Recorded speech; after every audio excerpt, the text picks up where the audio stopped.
तुमच्या जाहिरातीसाठी एक संधी मोठ्या प्रेक्षकांपर्यंत पोहोचवा. व्यवसाय असो किंवा इव्हेंट, विकासनामा सोबत जाहिरात करा. स्क्रीनवरील नंबरवर आजच संपर्क करा. विकासनामा, तुमचा आवाज, तुमची जाहिरात. तसंच विकासनामाला सबस्क्राईब करा आणि अपडेटेड रहा.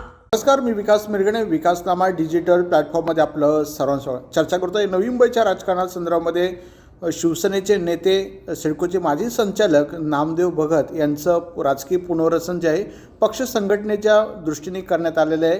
राज्य समन्वयक या दृष्टीने त्यांची नियुक्ती करण्यात आलेली आहे. आगरी-कोळी समाजाच्या प्रश्न किंवा त्यांचे जे काही समस्या असतील राजकीयदृष्ट्या सोडवण्याची जबाबदारी एकनाथ शिंदेने जे आहेत नामदेव भगतांकडे दिलेले आहे. राज्य समन्वयक म्हणून त्यांची जी आहे ती नियुक्ती करण्यात आलेली आहे. त्यामुळे पक्षाला एक मोठा फायदा जो आहे नामदेव भगतांच्या रूपाने मिळणार आहे.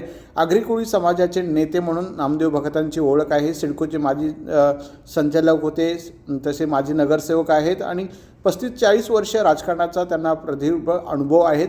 याच दृष्टीने जे आहे शिवसेनेने आज त्यांची नियुक्ती करण्यात आलेली आहे. त्यामुळे आगरी-कोळी समाजाकडे कुठेतरी लक्ष असावं शिवसेनेचं याच दृष्टीने, कारण येणाऱ्या निवडणुका 2029च्या निवडणुकी दृष्टीने ही नियुक्ती करण्यात आलेली आहे. नियुक्तीचं 1 वर्ष असा कालावधी असणार आहे. त्याचा अहवालसुद्धा बाळासाहेब भवन जिथे आहे त्यांना ते देता येणार आहे. त्यामुळे आगरी-कोळी समन्वयक म्हणून त्यांची नियुक्ती करण्यात आलेली आहे. त्यामुळे पक्षाला एक मोठं उभारी देण्याचं काम जे आहे नामदेव भगतांच्या रूपाने होणार आहे.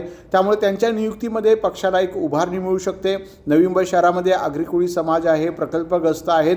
राज्यामध्ये साधारणपणे 50 लाखांपेक्षा आगरी-कोळी समाज जो आहे राज्यामध्ये मोठ्या प्रमाणात आहे. त्यांच्या नियुक्तीमुळे एक शिवसेनेला उत्साह, नवचैतन्य आपल्याला पाहायला मिळणार आहे. त्यामुळे या नियुक्तीमुळे शिवसेनेत सध्या जोश, उत्साह पाहायला मिळतोय. धन्यवाद. तुमच्या जाहिरातीसाठी एक संधी मोठ्या प्रेक्षकांपर्यंत पोहोचवा. व्यवसाय असो किंवा इव्हेंट, विकासनामा सोबत जाहिरात करा. स्क्रीनवरील नंबरवर आजच संपर्क करा. विकासनामा, तुमचा आवाज, तुमची जाहिरात. तसंच विकासनामाला सबस्क्राईब करा आणि अपडेटेड रहा.